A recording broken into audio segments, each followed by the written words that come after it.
It's very humbling. I love those guys to death. I would do anything for them. They played so hard for us, and it was just a great moment. I'm sitting here soaking wet, just like hypothermia or something.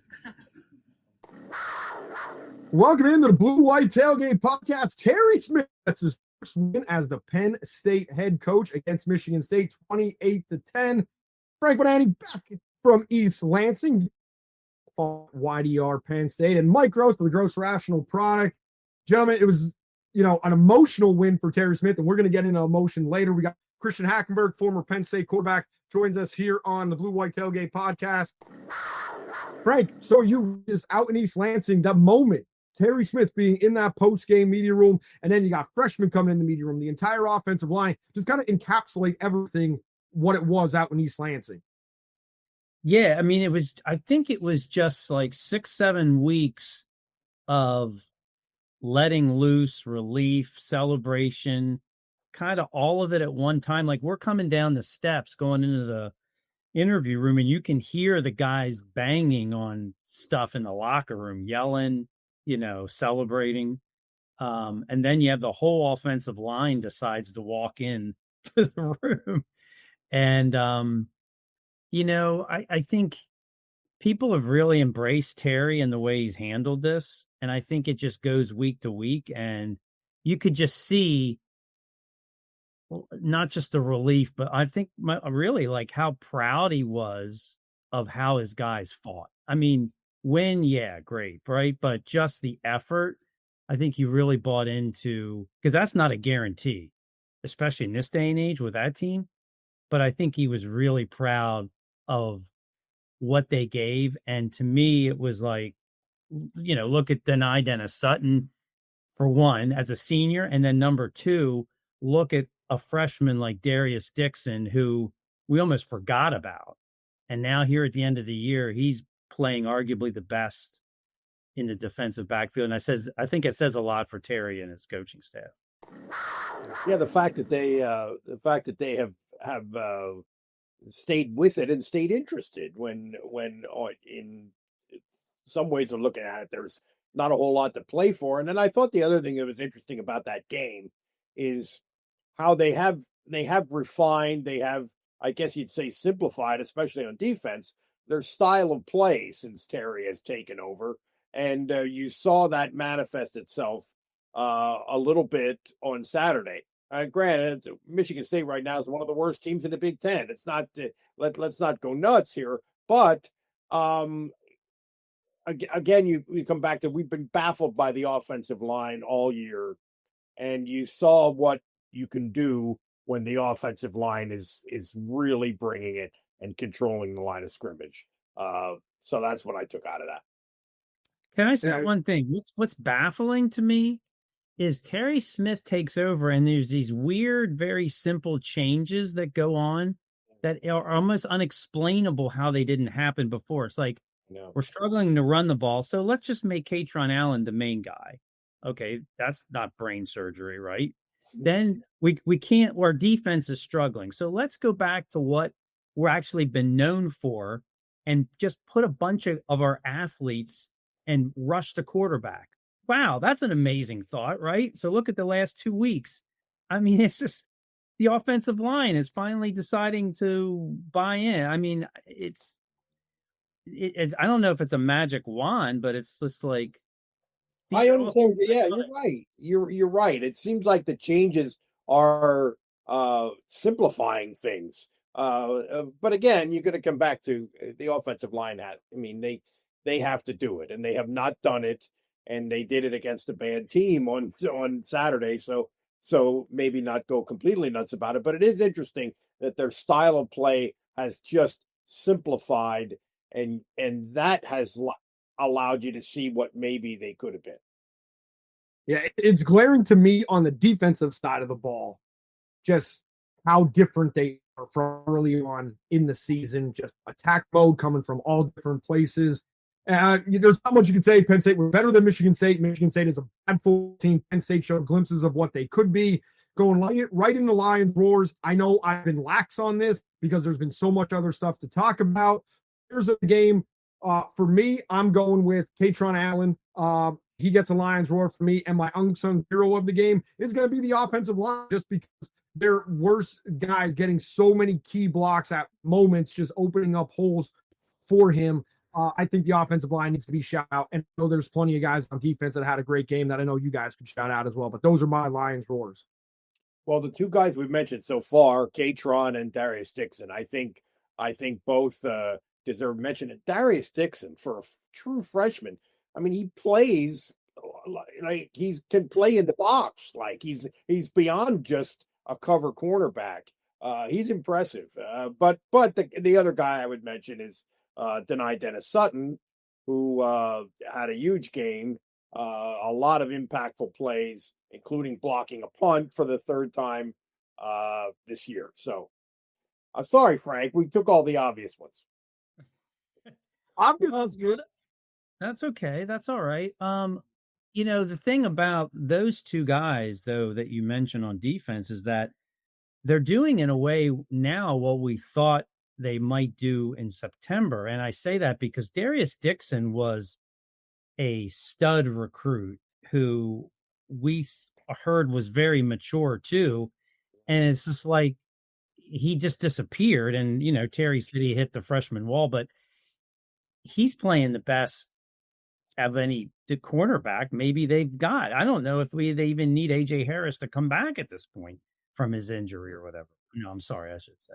But Denai Dennis Sutton, I mean, that's what you thought Denai was going to be. And I guess it's better to have it now than never get it. But Darius Dixon is one of the top guys they need to try to keep on that roster next year. I mean, if you said you can only, he might be the one guy I would say, young guy, I would say, yeah, I'll pick him first. So Chaz Coleman would be another one. Before we get to Christian Hackenberg, our guest, I just want to play a soundbite Terry Smith gave about Darius, because he came in the media role. He's the first freshman that we've talked to since our guest came in at the Meadowlands. So here's Terry Smith on Darius Dixon. Yeah, Darius is playing extremely well. He played the most snaps of any corner on the team, which is a tribute to him. Really coming into his own, part of our freshman movement. He's the guy that's going to be important to our future, and he continues to make big play after big play. The moment's not too big for him. He's a super mature kid. As far as the policy, it's just a case by case. He's very mature. He can handle it, and I thought he did a nice job with it. Terry Smith with high praise for Darius Dixon. And Frank, you hit on it, and Mike as well, that he is one of the guys that is a must keep for whomever is the next head coach at Penn State. He was a freshman talking to the media out in East Lansing. We got a freshman that talked to the media for the first time at Penn State since like 1966. We want to thank Christian Hackenberg for joining us here on Blue White Tailgate Podcast. Christian, thanks so much for being here. How's everything going, man? Yeah, thanks. Thank you all for having me. Things are going well, man. Just plugging away. Got a 5-month-old and a 2.5-year-old at home. So both boys. So that's keeping me busy. And living the dream. Someone's got to do it. Yeah. That's awesome. That's the best part. Outside of being a dad, what else you got going on? I know you crossed a little bit over to the dark side with state media, joining kind of like the sports reporter and sports journalist aspect on that. Yeah, man, that's it's been fun, man. We've been really trying to build out just an athlete-driven media network. Trying to share perspectives from former players, trying to highlight current players' perspectives. So it's been a fun initiative. At College Sports Co, we have 8 or 9 properties now and expanding. So I run the state media one, and then kind of help just relationship-wise, expand to other networks and get those things situated and propped up. So that's been a fun thing. I kind of teetered on it. I always did a little bit in the media space because I like talking football. And then now this has gotten a little bit more into the production side of things and selling and all that stuff, which has been a fun learning curve. But at the end of the day, I still get to talk football, and that's the good side of it. So I enjoy that. Christian, what is state media's relationship with Penn State University? Are you more or less like us, or are you more or there's a spectrum there. Are you like us, or are you like an arm of Penn State? Yeah, no, we're not an affiliated arm of Penn State in any way, shape, or form contractually. We just kind of have people that can get a little bit more access, if that makes sense at times, and we lean into that. So it's always evolving, especially with this NIL and the different needs of athletic departments. But at the end of the day, we just really try to lean into creating quality product and storytelling, as well as like a mixture of kind of corporate initiatives and injection into like NIL activation with corporate sponsors and stuff like that. So it's a unique hybrid model that kind of just changes by the month. So it's like I can't really tell you exactly what it's going to look like. I could just tell you we figured it out up until this point and made it work. And it's been a fun building process. Hey, Christian, what's the best part about kind of your job being talking about Penn State? The place where you played football. What do you like? I mean, it's something I deeply care about. And having the opportunity to come back and help in any way, shape, or form and add color or commentary or be able to highlight certain aspects of the program and university as a whole really has been cool, man. It's funny. Penn State's just this orb that just keeps bringing you closer, no matter how far. I fought it for like 10 years trying to stay away from it as much as I could. But now, like I mentioned, I got my boys. Like my son makes me play the rock and roll cheer every day to school. He loves it. He loves going off the games. So it's just one of those places that it's easy to do. And when you kind of care about it as much as I do, the emotional ties tend to bring you back. So it's been something I thoroughly enjoy. Christian, the collapse of the football team on the field this year, I've never seen anything like it. I've been doing this a long, long, long time, and I've never seen anything like it. Did you, looking at it now, do you see anything that in retrospect you saw the seeds of this? You could have seen this coming. Yeah, I mean, I think thinking like not as it was happening, Right. but then kind of thinking back about it, and diving into even the past few years and just kind of how we've been running things. It's been very unique. I did not see it coming. I think I overlooked and kind of fell for the bait of the early season being just really nobody. And, we weren't playing quite up to our capabilities, but it's like we have a veteran team. We have a bunch of seniors. I thought they were going to be able to get some things together and ultimately put on a good product. And then ultimately after the heartbreaker in Oregon, the dam collapse, right? And I think it was a combination of things. And I don't think you can really point it to one thing, but as it pertains to the product on the field, I just thought that we were a little bit thinner than I think we thought we were in certain key positions defensively. And then offensively, we just really had no identity established. And that's what, for the life of me, I can't quite figure out, because you have an offensive line that looks like a professional offensive line. You got a senior quarterback coming back. You got your entire backfield. You filled in gaps at the receiver position. And it just looked like we were running plays to run plays, and there was really no like identity and fluidity to it. And that was the frustrating part to watch, is because everything was there. It just wasn't being capitalized upon to the best of their ability. Christian, what do you, as the losing streak has gone on and now ended, as you see this whole last 6-7 weeks play out, what has stuck with you the most up to right now since James has been fired with the team? Like your thoughts on the team and kind of how it's reacted to things. What stood out to you the most? It's unique because of the time, right? Like back when I was playing, or even pre NIL and transfer portal, like that wasn't ever an option, right? So when you think about the type of kid you have, like there's a pride element that's there. But now, some of these kids might be motivated not because they care about Penn State and they love Penn State 100%. And I'm not saying this is the case, but this is potentially the case. But like these kids are now playing to put good tape put good tape out there for the next opportunity they may have, right? So it's just very tough. And I think it stood out is the job that Terry Smith has done, because it was a really tough situation.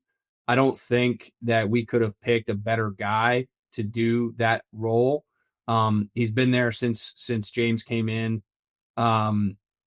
His whole background with Penn State in terms of the impact it's made on him and his family has been very well documented. So I don't need to go into that, but Terry's a guy who I've always had a ton of respect for, and I think he's done a good job just being honest and brutally honest about the situation, and then also trying to explain and imprint in the team like how special this place really is, which I think has always been a differentiator about Penn State. Everyone says it. I think that it's been pretty proven decade over decade, scandal, hardship over hardship, that this place can overcome some pretty substantial feats and odds. So I think I've just been really impressed with how Terry's been able to handle all of the newness that no one's really ever had to deal with, as well as kind of leaning into our differentiator as a program. Christian, now as a vet, as an alumni, do you find yourself sitting back and looking at this with more of like a wider lens and comparing it to when you were coming to Penn State? Because like you were right in the eye of a storm, albeit a completely different type, but there's so many swirling winds right now going around Penn State. Coaching search, recruits are bailing left and right. So like, do you find yourself being like, I kind of remember this back in 2011, 2010? Yeah, it is. There are some comparisons. It's apples to oranges in terms of where those problems come from, but there are some comparisons, right? And I think it's going to take in the reality of the situation, like I'm always kind of like lean towards the worst case scenario in these types of settings. Like you're going to graduate 30 kids. You're probably going to lose another 30 or 40 to the transfer portal, or at least testing the waters, right? So like revamping that, you're going to have to find some guys within your locker room. And that's one thing I've talked about during this whole stretch, even since James left or was fired. Like you need to find out who's going to be your pillars in your locker room moving forward, because at the end of the day, there was a ton of work that was done by Coach Franklin that was good. Development with the program on the outside, looking in, facilities, recruitment, all of those things, like bringing this place back to a national landing spot. And now you're going to have to see if these kids have the gumption that, like, to your point, our class had, like just running into a bad situation, but because they care about Penn State and what it stands for.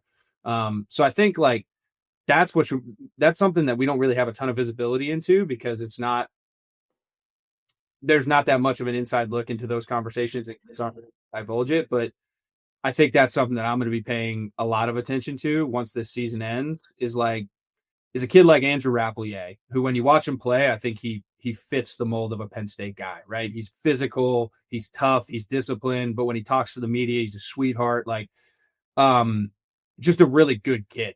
But he also plays the game the right way. So like, are there guys like that are going to emerge who end up staying here, where maybe it might be grass a little bit greener on the other side, but because they believe in the holistic approach at Penn State? I think that's ultimately going to make the next coach's jobs easier, no matter where they're coming from, because they're going to come with assets too. So it's tough, but there are definitely some comparisons. Christian, Drew Allar is a big pro style quarterback with arm talent, and you're the only other guy on this podcast that's in that category, right? So but Bill O'Brien was your guy and you were his guy. And Drew maybe didn't have that during his time here. What do you see as differences in the way you were developed and the way it feels like was being developed?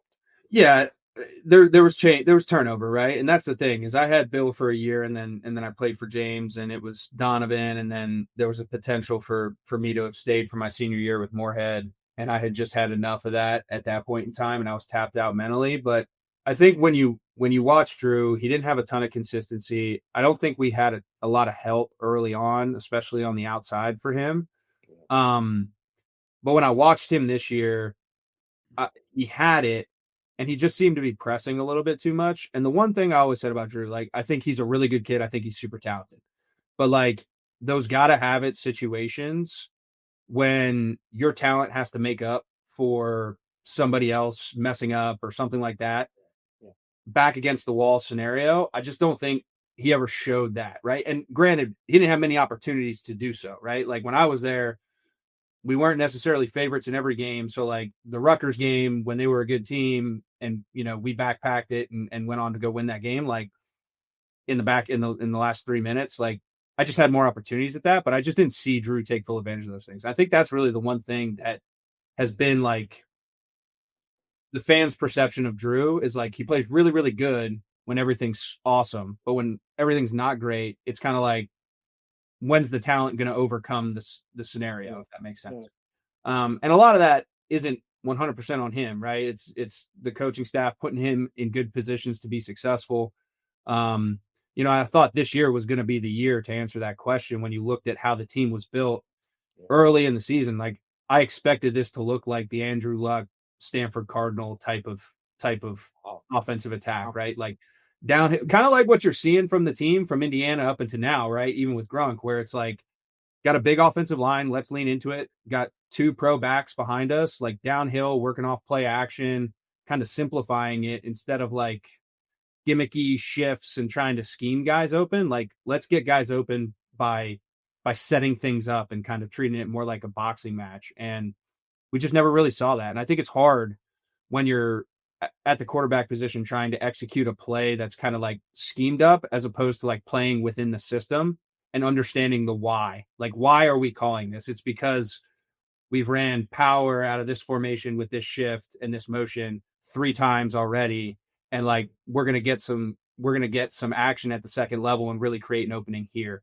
I just don't know how much he was coached at. And it just didn't show up on the tape for me, if that makes sense. It does, yeah. Christian, as a former player through this coaching search, what kind of things are you looking for or hoping for from the next head coach? And do you have any just maybe some leanings or thoughts on how you hope this ends up? Because we're probably within a couple weeks here. Yeah. It's been really interesting watching it.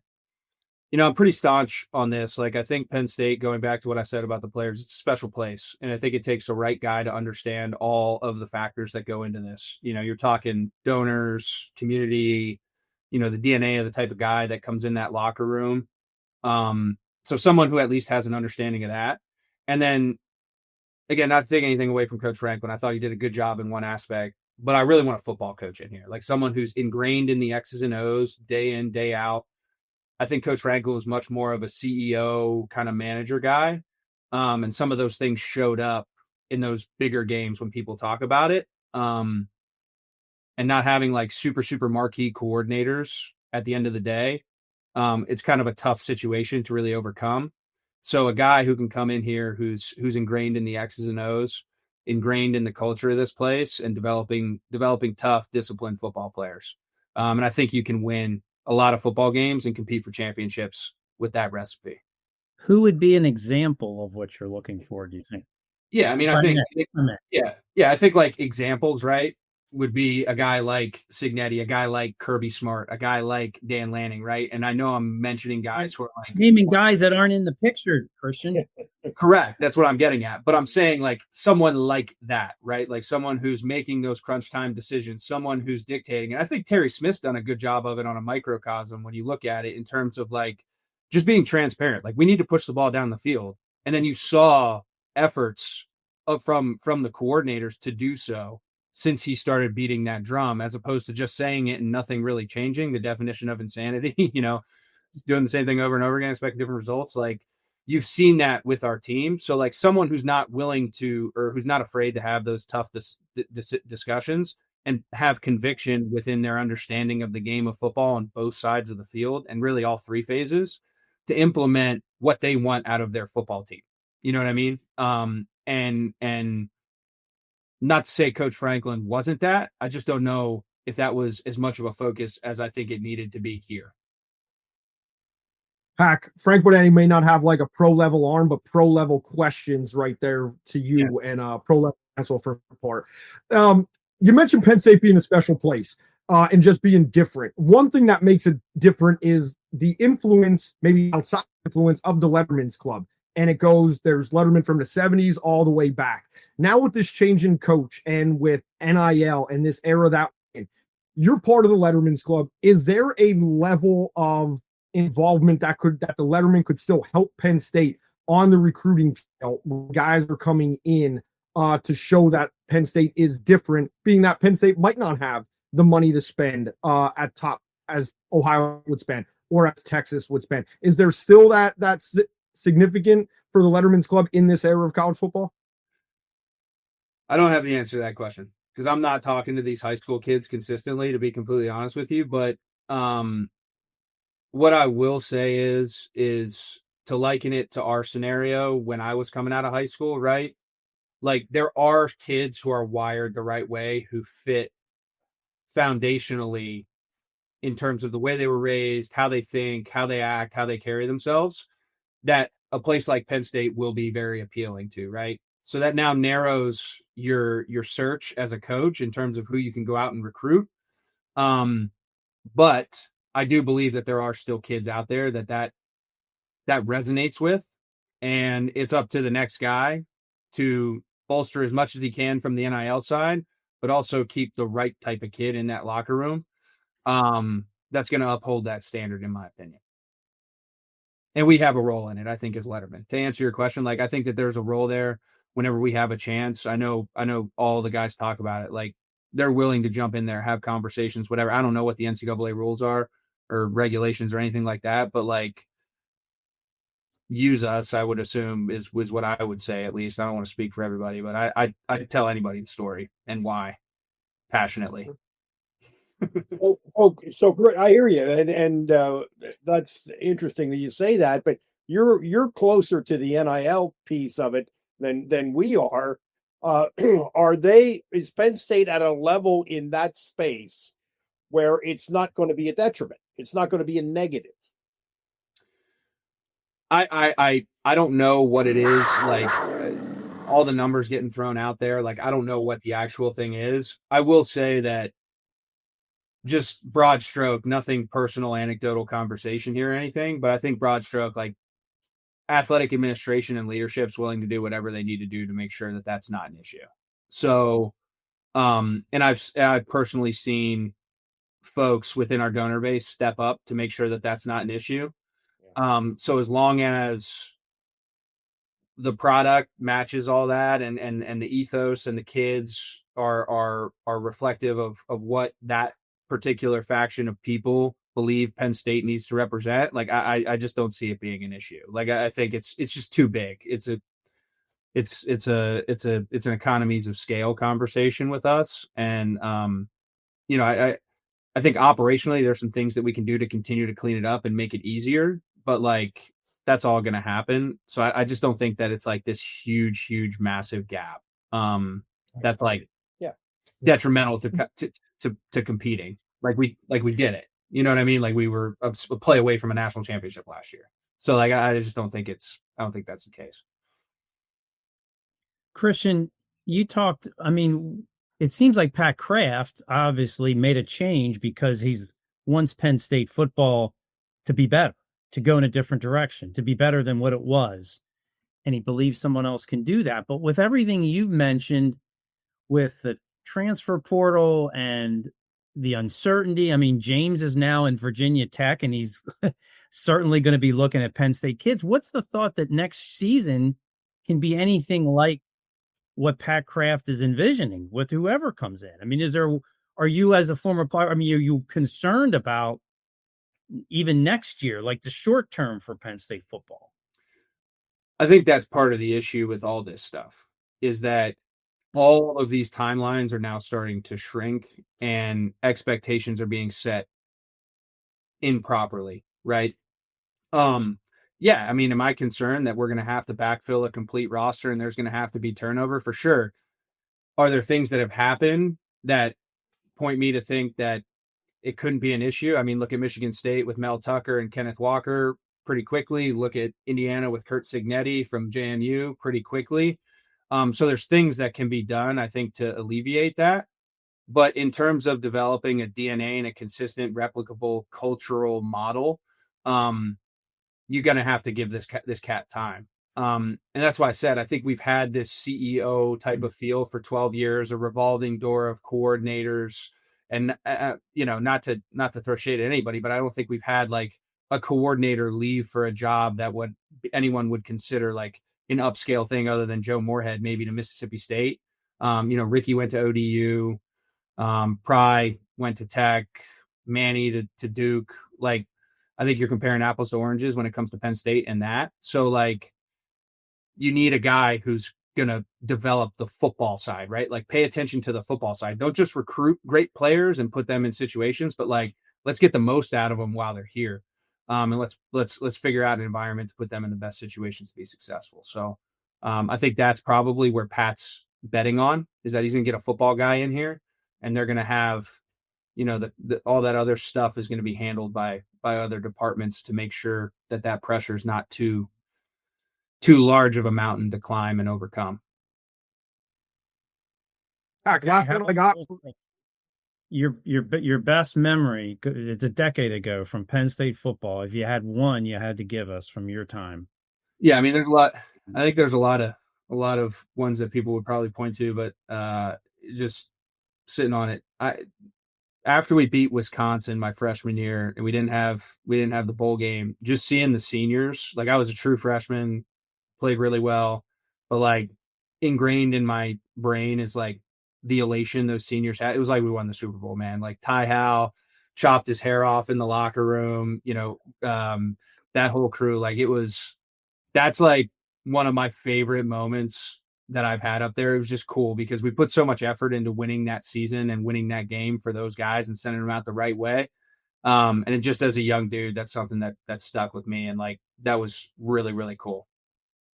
That was a very memorable game. That was, and I get tired of hearing athletes complain about being disrespected. I that's tiresome. But in that case, nobody thought you guys were going to do that.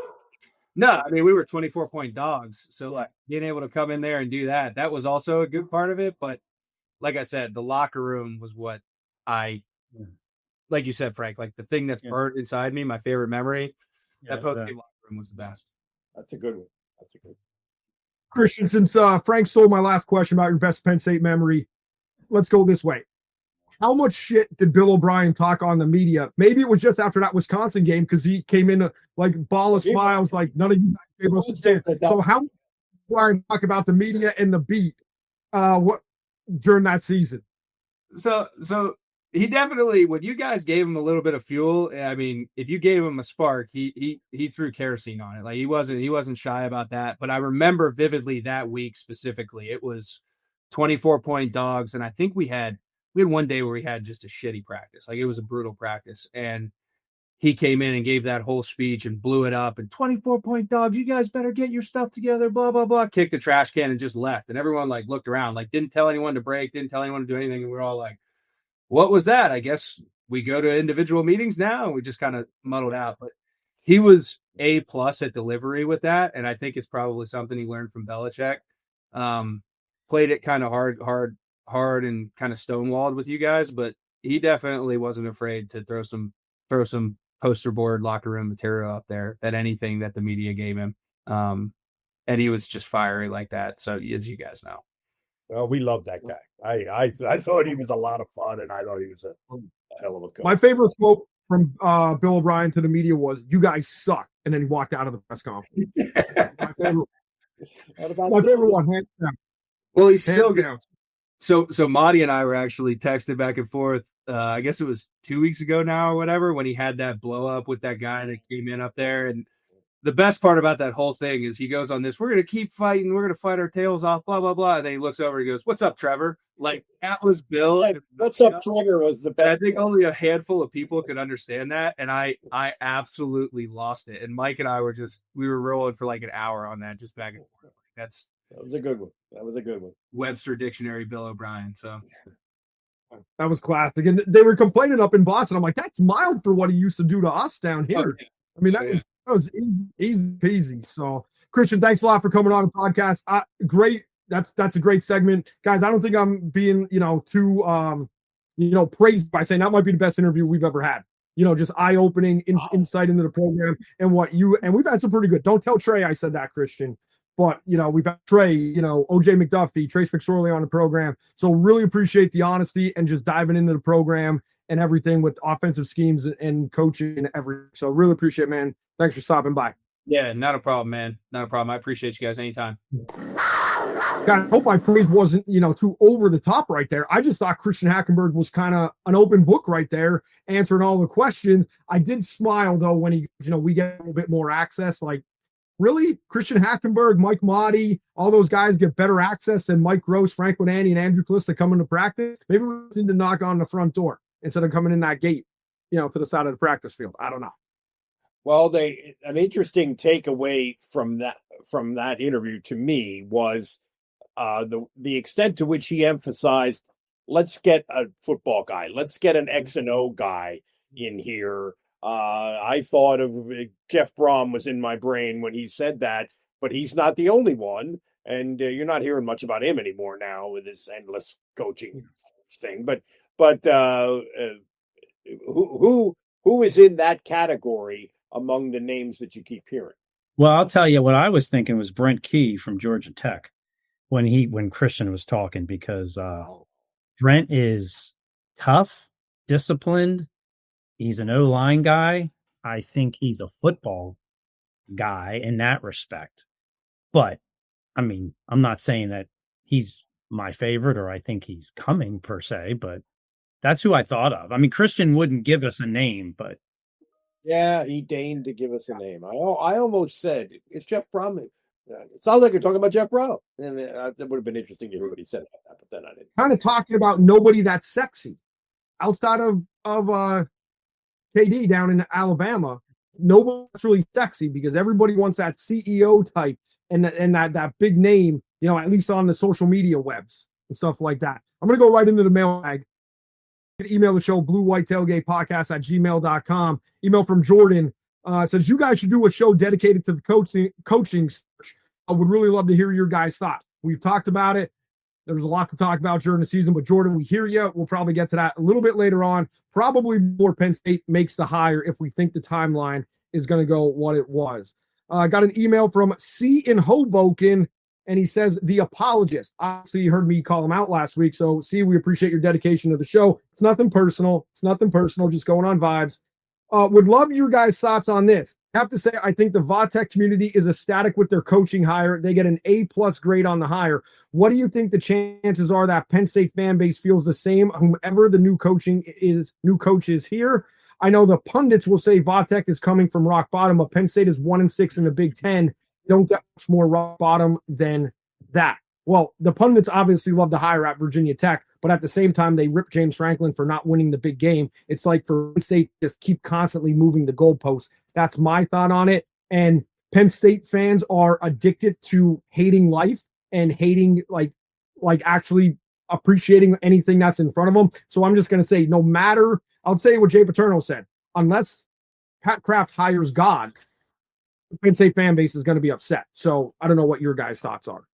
Well, I think that's an excellent slogan. Addicted to hating life. Let's run with that a little bit.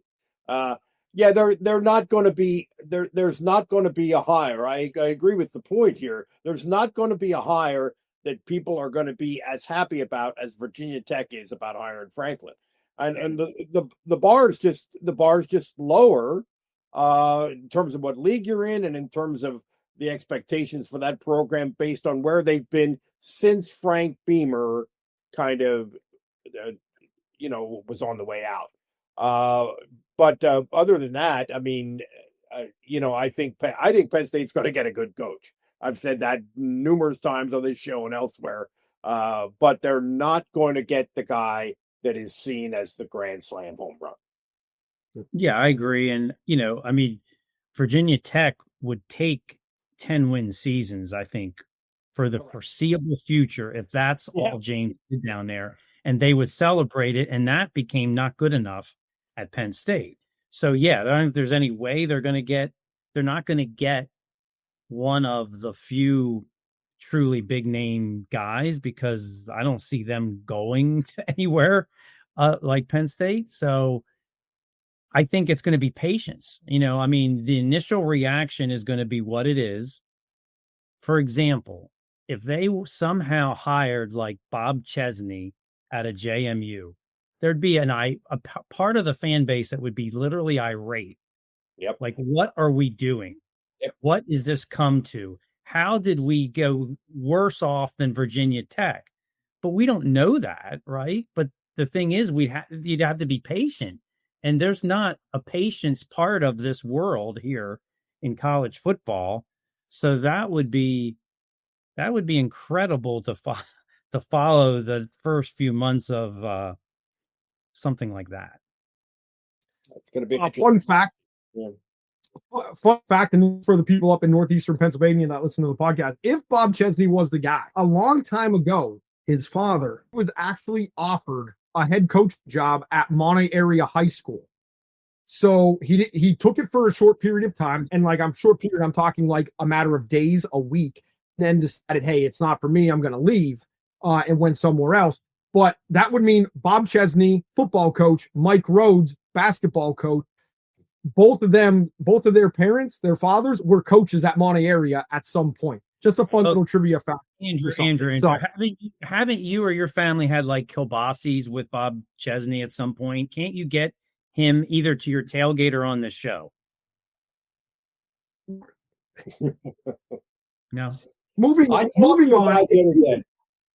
If Jesus Christ was hired by Pat Kraft, walked out of the tunnel and turned water into wine, or gave fish to everybody to eat for free at Beaver Stadium, I do think Penn State fans are going to be upset. And maybe some people claiming, oh, this guy's not Joe Paterno, and they're going to hate him anyway, because there's always that element of the fan base as well. So moving on in the email bag, Frank has pretty much left me speechless. I don't know where to go from that one.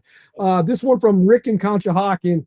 That's hard to do, Frank, by the way. Guys, appreciate you getting us through it. Season, forgetting specific names, throw them out the window. What is the most important quality qualifications for the next head coach? And then put your name to it. Who most fits that best and is the realistic candidate? Mike, I know you've already said Jeff Brom. I mean, we just heard from Christian Hackenberg. I hope you enjoyed Christian's answer about being a football coach. So that's just mine. I'll tee up for you guys.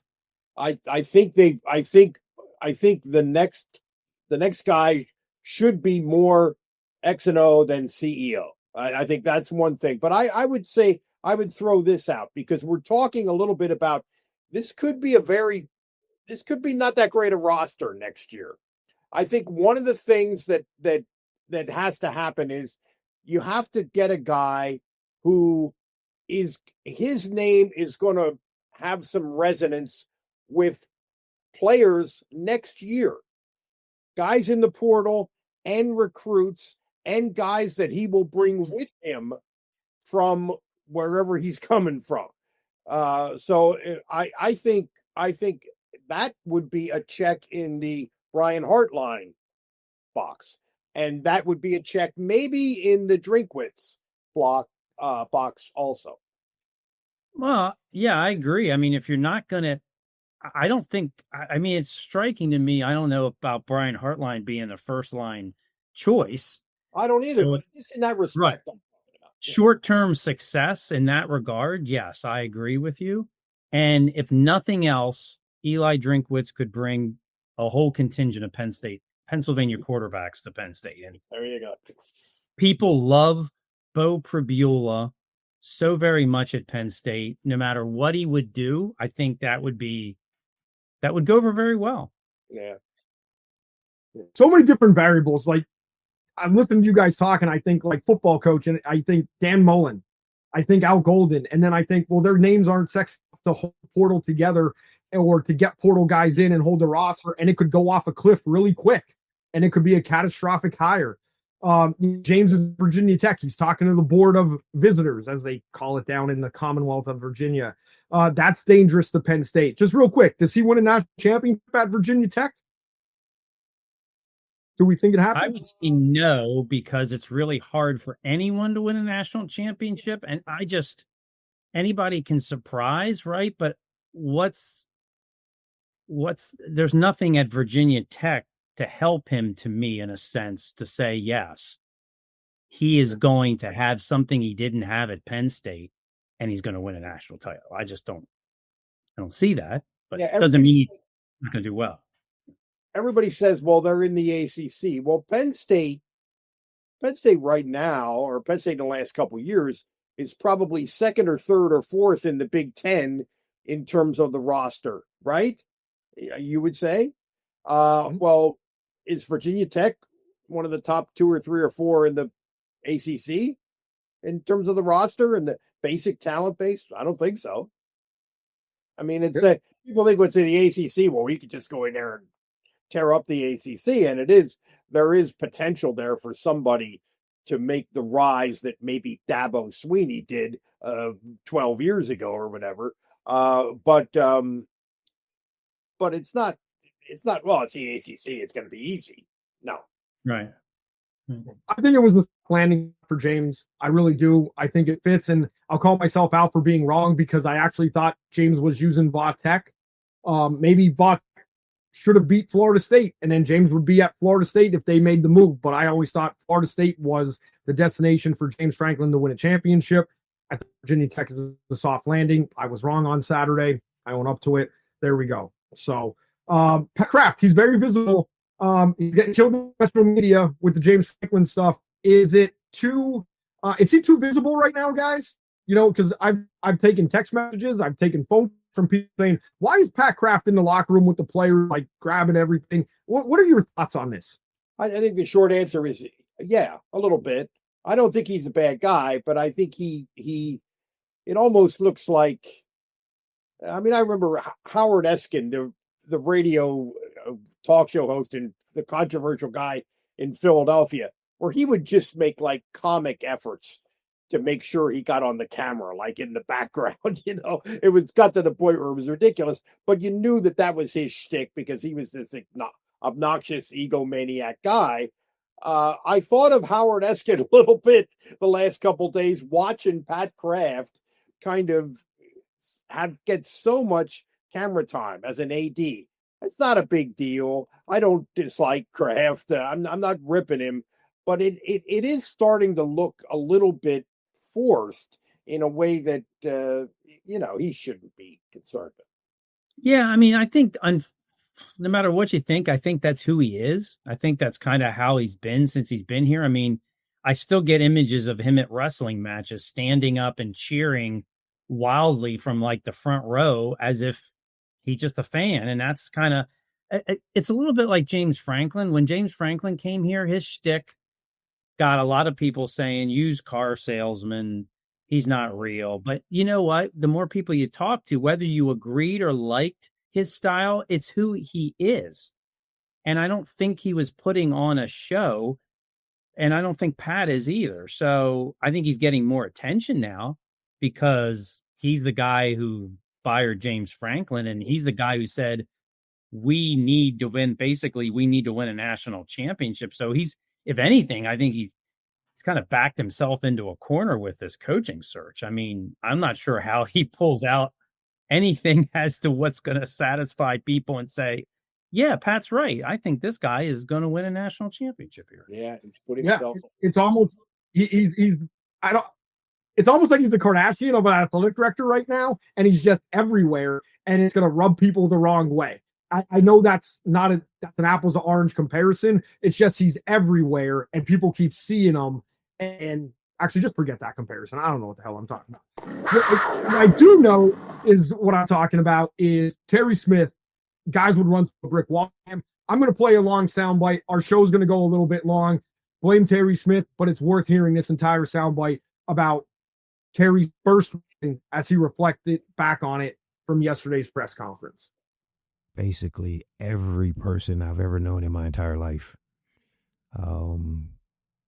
People are super proud of me, and it's very humbling for me.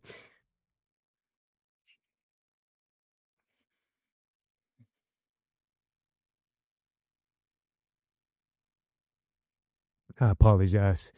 It's just humbling sitting in this seat.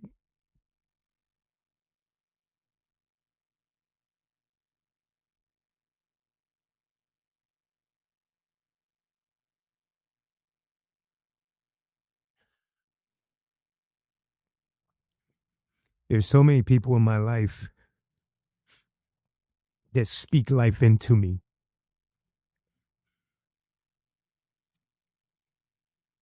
and they all reach out.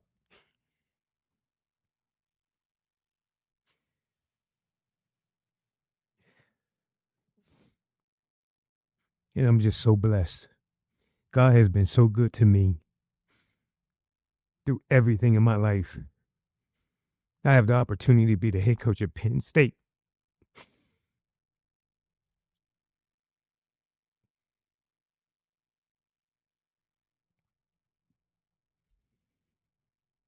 I don't think anything has made me or my family happier than this opportunity.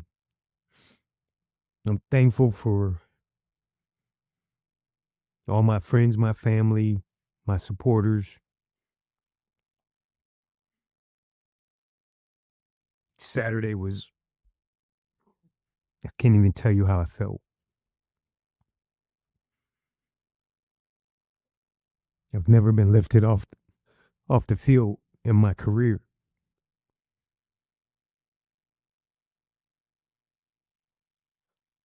This is a great moment. I'm sorry, I apologize. Nothing to apologize for. That's what sports is about.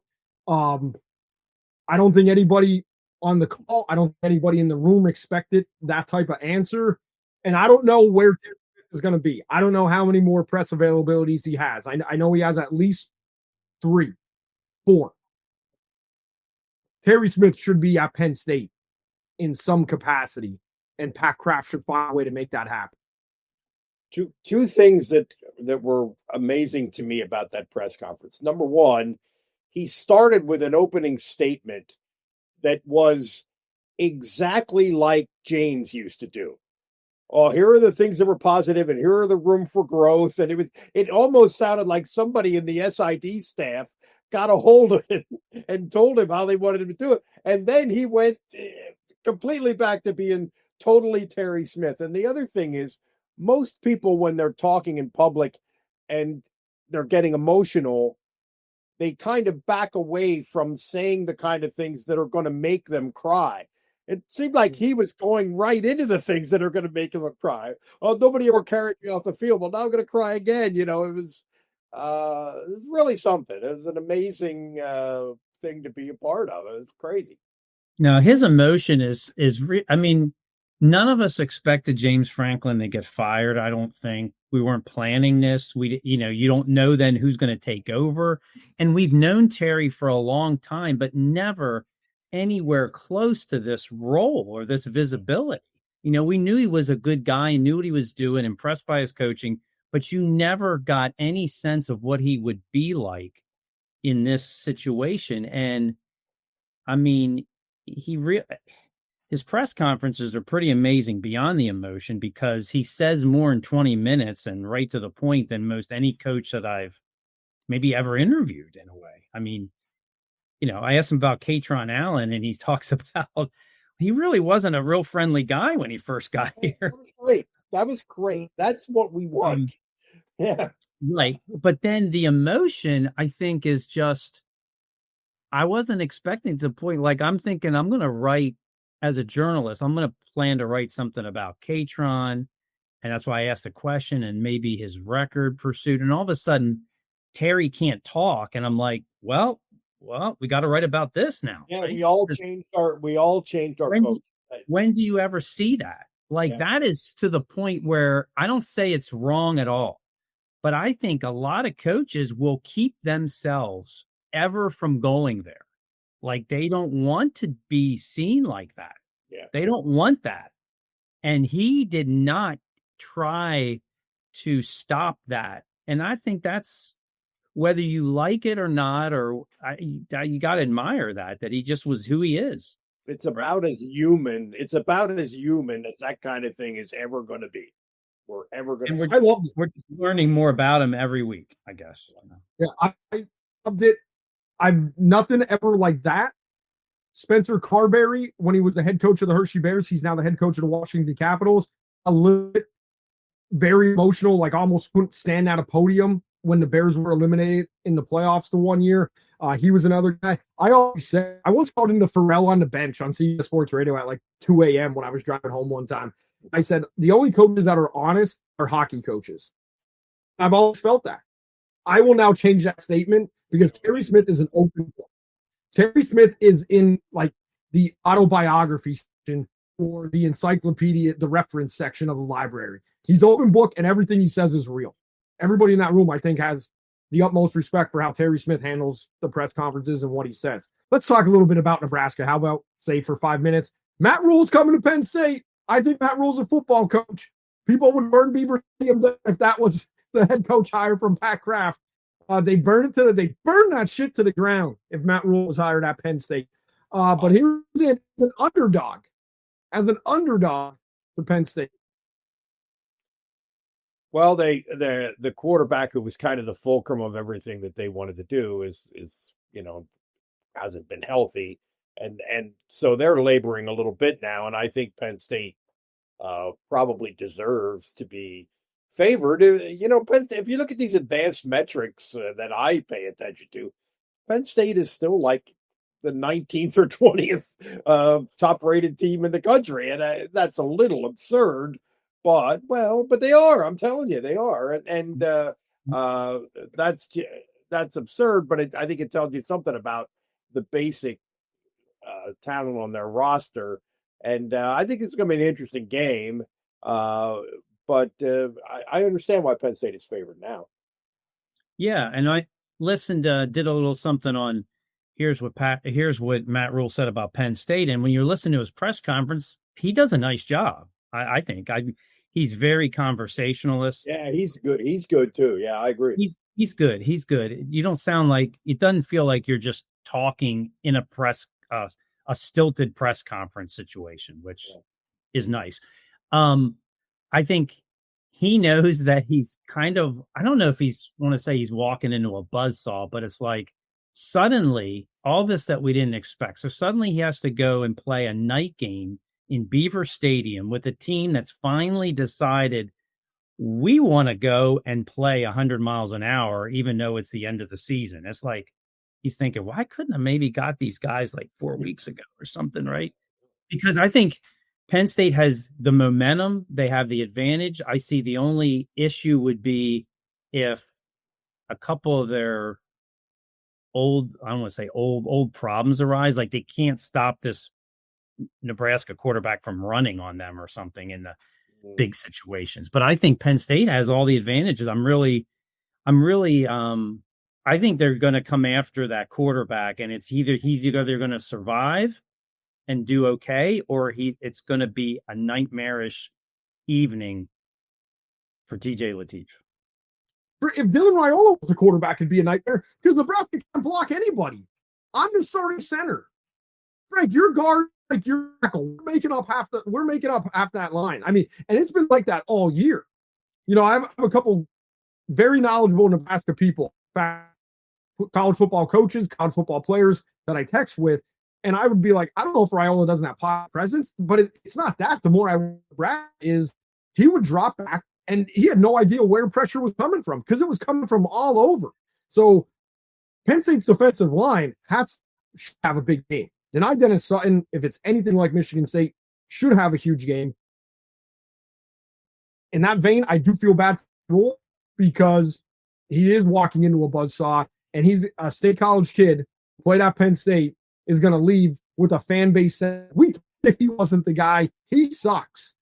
So in that vein, I kind of feel bad for him. So at the same time, that's why he gets paid the big bucks. He's supposed to go out there and make adjustments and make Nebraska competitive in this football game as they come in as an underdog. Does Cage get the record? He's 139 yards short? I think he does. Yeah. Yeah. I think they're going, they're obviously are very, very committed to running the ball, and they should be able to do it against these two opponents. Although Nebraska's up front is pretty solid defensively. So let's see if the offensive line can do it 2 weeks in a row. If that's part of it. But yeah, I think they're going to feed him enough that he'll get over the top. Well, does he get over the top Saturday night? Okay, so that's a question. Maybe I wouldn't bet on that. What's the question? I'm asking, does he get it Saturday? I think they're going to make a push to get for him a Saturday. Yeah, because he's at home. I think if they go to plan like were able to go to plan. Like Michigan State, they decided they wanted to wear them down and run out the game. If they can kind of try to do that, then he gets it Saturday night. Absolutely.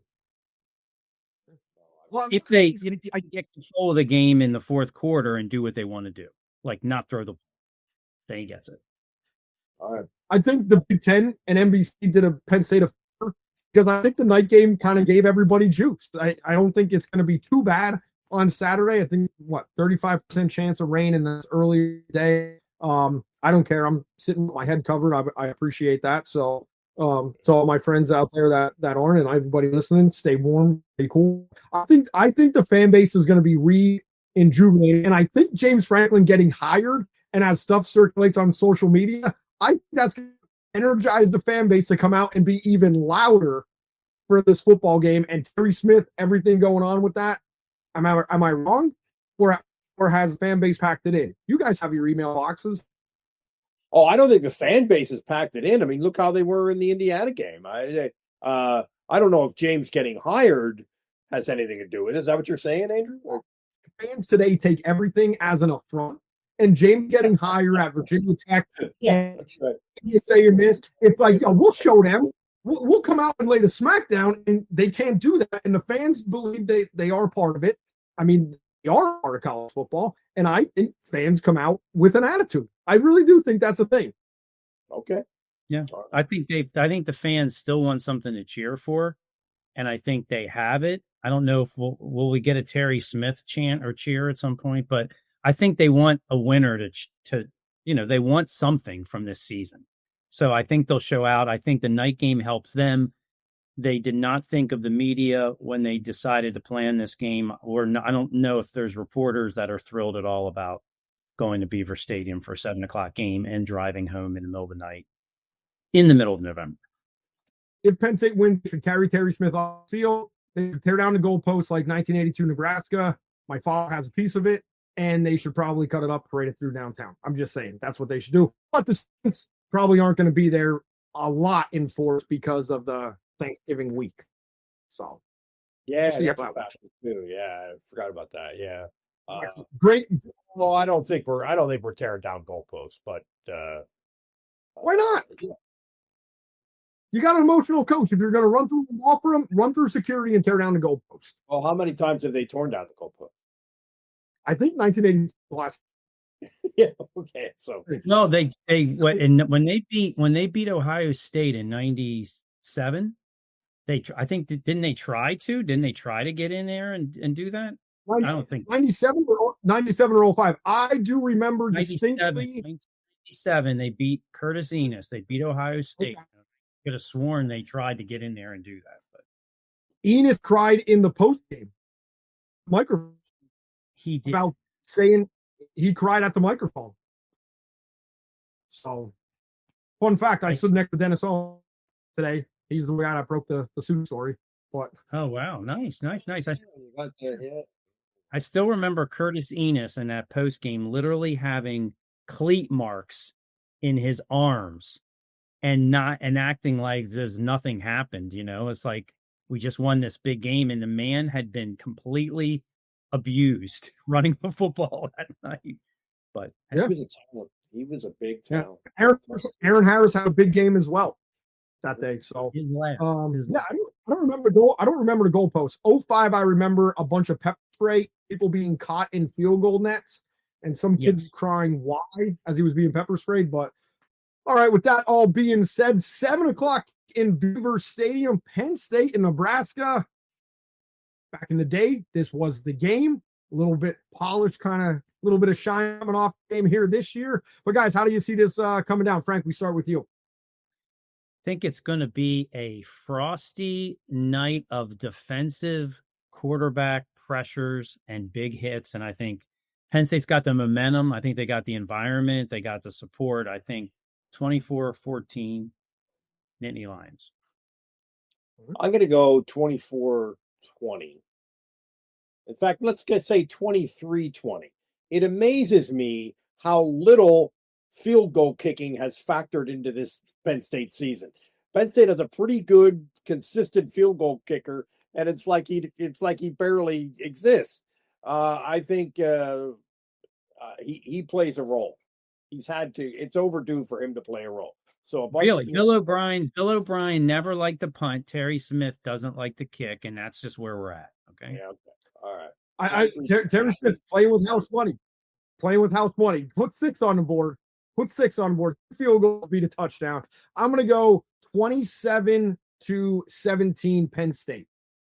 27-17 Penn State. Kind of like this week's game. So Great minds.